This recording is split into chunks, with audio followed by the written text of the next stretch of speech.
রমজানের প্রথম রাত। এই রাতটা আমরা সাধারণত কি করি? খাবারের প্ল্যান, শপিং, রিলস, গল্প। কিন্তু আসমানে এই রাতে কি হয় সেটা আমরা জানিই না বা জানতে চাই না।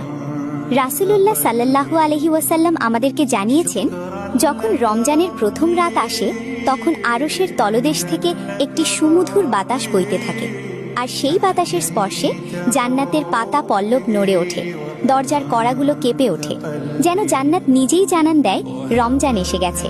আর বছরের শুরু থেকে শেষ পর্যন্ত জান্নাতকে সাজানো হয় শুধু রমজানের জন্য। রমজানের প্রথম রাতটা সাধারণ কোনো রাত না।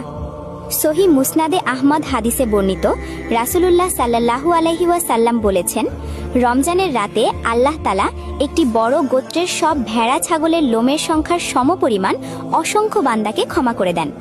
সুবহানাল্লাহ। ভাবো তো, আমরা তখন কি করি আর আল্লাহ তখন কি দিচ্ছেন।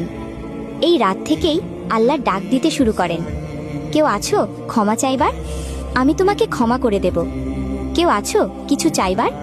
আমি তোমাকে দিয়ে দেব। এই ডাক শেষ রাতে না, শুধু কদরের রাতে না, রমজানের প্রথম রাত থেকেই। কিন্তু সমস্যা কোথায় জানো? আমরা ভাবি এখনো সময় আছে।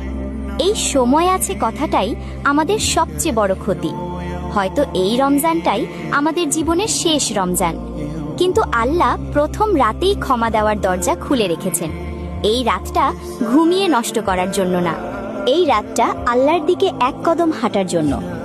বেশি কিছু না, 2 রাকাত নামাজ, একটা সোজা দোয়া, একটা সত্যিকারের তওবা। কারণ যখন আসমান থেকে এত কিছু নেমে আসে তখন খালি হাতে থাকা নিজের সাথেই জুলুম। রমজানের প্রথম রাত, এই রাতটা হারিও না।